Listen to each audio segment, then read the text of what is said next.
जहां पर 1972 में निशिकांत दुबे ने कहा कि इंदिरा गांधी और जुल्फिकार अली भुट्टो के बीच शिमला समझौता हुआ था और इसी के बाद सुप्रिया श्रीनेत ने इस पर हमला करते हुए ये बात दोहराई कि लाहौर वाजपेयी जी गए थे 1999 में, जब नवाज शरीफ को उन्होंने गले लगाया था। तो एक तरीके से दोनों ही पाकिस्तान से भारत का किस तरीके से कनेक्शन रहा है, या भारत की अलग अलग कांग्रेस और बीजेपी पार्टियों के नेताओं का, या प्रधानमंत्रियों का कैसा कनेक्शन रहा है, ये दोनों ने हमला करने की कोशिश की है। अब बढ़ते हैं दूसरे पोस्ट की तरफ। निशिकांत ने अपने इसी पोस्ट में 1980 में जनरल जिया से मिलने वाली बात बताई, जिसमें इंदिरा गांधी उनसे जाकर मिली थी और इस तरीके से कांग्रेस पर हमला करने की कोशिश की। तो वहीं सुप्रिया श्रीनेत ने 1999 में ही जो मुलाकात अभी इंदिरा वाजपेयी जी की और नवाज शरीफ जी को लेकर हम चर्चा कर रहे थे, उसको लेकर कहा है कि इसी मुलाकात के बाद कारगिल युद्ध हुआ था और इस तरीके से उन्होंने निशाना बीजेपी पर साधा। ऑपरेशन सिंदूर के बाद जब भारत ने पाकिस्तान पर हमला किया तो पाकिस्तान की तरफ से भी एक्शन लिया गया और कई दिनों तक ये सब चलता रहा। लेकिन जब इस पर सीज फायर हुआ तो इस दौरान विपक्ष के कई नेताओं ने आपत्ति जताई। हालांकि इससे पहले जब भारत की तरफ से पाकिस्तान पर एक्शन लिया जा रहा था तो विपक्ष के ये सभी नेता केंद्र सरकार के साथ खड़े होकर अपना समर्थन दे रहे थे। लेकिन जब सीज फायर हुआ तो इस पर कई विपक्ष के नेताओं ने आपत्ति जताई और इन्हीं में कांग्रेस भी शामिल थी, जिनके कई नेताओं ने इस सीज फायर पर आपत्ति जताई। और इसी के बाद से दोनों के बीच जो है कई तरीके की चीजें जो है वो सामने आई और इसी के बाद से कांग्रेस लगातार बीजेपी पर और केंद्र सरकार पर हमलावर है। ऐसे में बीजेपी के निशिकांत दुबे ने एक सोशल मीडिया पोस्ट के जरिए कांग्रेस पर निशाना साधने की कोशिश की, जिसका जवाब कांग्रेस की सुप्रिया श्रीनेत ने कुछ इस कदर दिया कि एक लंबी चौड़ी लिस्ट गिना दी और इसमें उन्होंने सब कुछ याद दिलाया कि बीजेपी के किस नेता ने किस तरीके से पाकिस्तान में जाकर मुलाकात की। यहाँ पर बात वाजपेयी जी की हो रही है, जो कि पूर्व प्रधानमंत्री रहे हैं, और वहीं निशिकांत दुबे ने भी राजीव गांधी और इंदिरा गांधी का जिक्र करके कांग्रेस पर हमला करने की कोशिश की। क्या कुछ हुआ, किस साल में हुआ, कब, कैसे हुआ, ये सब हम आपको इस रिपोर्ट में बताने जा रहे हैं। नमस्कार, मैं हूं कीर्ति और आप न्यूज तक देख रहे हैं। फिलहाल आप स्क्रीन पर मेरी तरफ जो देख पा रहे हैं, निशिकांत दुबे का जो बयान है वो लिखा हुआ देख पा रहे हैं, जो कि 1972 में हुए समझौते को लेकर था, जो कि शिमला समझौता था। तो वहीं दूसरी तरफ आप सुप्रिया श्रीनेत के द्वारा दिया गया वो कोट का हम जिक्र करते हुए यहाँ पर बता रहे हैं कि क्या कुछ उन्होंने इस साल को लेकर कहा।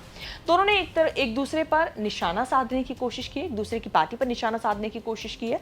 जहां पर 1972 में निशिकांत दुबे ने कहा कि इंदिरा गांधी और जुल्फिकार अली भुट्टो के बीच शिमला समझौता हुआ था और इसी के बाद सुप्रिया श्रीनेत ने इस पर हमला करते हुए ये बात दोहराई कि लाहौर वाजपेयी जी गए थे 1999 में, जब नवाज शरीफ को उन्होंने गले लगाया था। तो एक तरीके से दोनों ही पाकिस्तान से भारत का किस तरीके से कनेक्शन रहा है, या भारत की अलग अलग कांग्रेस और बीजेपी पार्टियों के नेताओं का, या प्रधानमंत्रियों का कैसा कनेक्शन रहा है, ये दोनों ने हमला करने की कोशिश की है। अब बढ़ते हैं दूसरे पोस्ट की तरफ। निशिकांत ने अपने इसी पोस्ट में 1980 में जनरल जिया से मिलने वाली बात बताई, जिसमें इंदिरा गांधी उनसे जाकर मिली थी और इस तरीके से कांग्रेस पर हमला करने की कोशिश की। तो वहीं सुप्रिया श्रीनेत ने 1999 में ही जो मुलाकात अभी इंदिरा वाजपेयी जी की और नवाज शरीफ जी को लेकर हम चर्चा कर रहे थे, उसको लेकर कहा है कि इसी मुलाकात के बाद कारगिल युद्ध हुआ था और इस तरीके से उन्होंने निशाना बीजेपी पर साधा। निशिकांत दुबे ने ये साल याद दिलाया 1982 का, जब जिया उल हक को दिल्ली के दावत में बुलाया गया था इंदिरा गांधी जी द्वारा। और वहीं 2001 में सुप्रिया श्रीनेत ने याद दिलाया कि किस तरह वाजपेयी जी ने मुशर्रफ को आगरा के शिखर सम्मेलन में बुलाया था। निशिकांत दुबे ने ये बात कही इसी पोस्ट के अंदर कि मोरारजी देसाई ने जनरल जिया को सूचना देकर रॉ अधिकारियों को मरवाया था। ये निशिकांत दुबे का आरोप है इसी पोस्ट के अंदर कि कैसे कांग्रेस के नेताओं ने ये सब किया, उनके कार्यकाल के दौरान ये सब हुआ।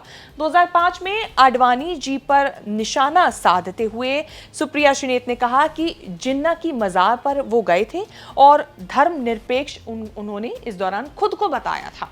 निशिकांत दुबे के बयानों को लेकर सुप्रिया श्रीनेत की जो लिस्ट है वो काफी लंबी थी और इसी लिस्ट में उन्होंने साल 2014 का जिक्र किया, जब नरेंद्र मोदी पहली बार प्रधानमंत्री बने थे और इसी प्रधानमंत्री की जब सेरेमनी हो रही थी, उनकी ओथ सेरेमनी हो रही थी, तब उस दौरान उस समारोह में नवाज शरीफ को बुलाया गया था। इस बात का भी जिक्र किया और इसीलिए वो कह रहे हैं कि बीजेपी वाले भारत परस्त हैं।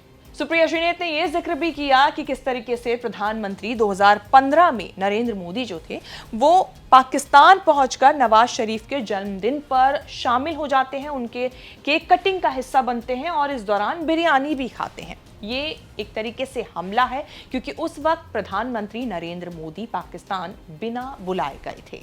सुप्रिया श्रीनेत ने 2016 का जिक्र करते हुए कहा कि आईएसआई को पहली बार इसी साल भारत में आने की इजाजत मिली थी और पठानकोट जांच के लिए टीम पहुंची थी। जिस दौरान ये पठानकोट हमला हुआ था उसमें भी कहीं ना कहीं आईएसआई का हाथ होने का जिक्र आया था।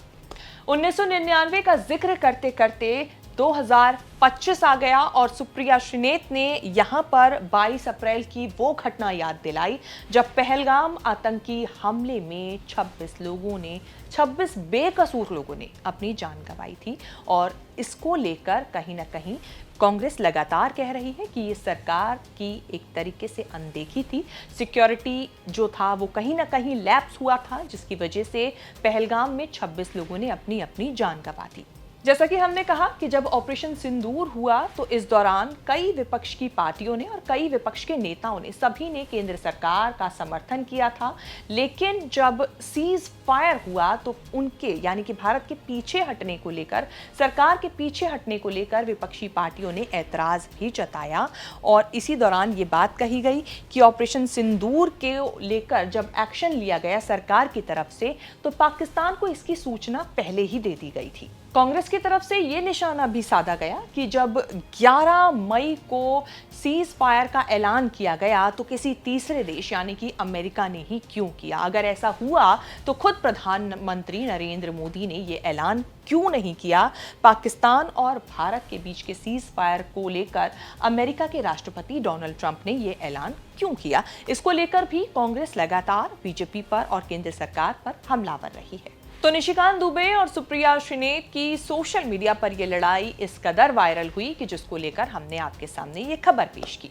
उम्मीद है ये रिपोर्ट आपको पसंद आई होगी। वैसे इस पूरे रिपोर्ट को लेकर आपका क्या कुछ कहना है, हमें कमेंट सेक्शन में जाके अपनी बात जरूर बताएं और इस तरह की खबरें आगे भी देखने के लिए बने रहें न्यूज़ तक के साथ।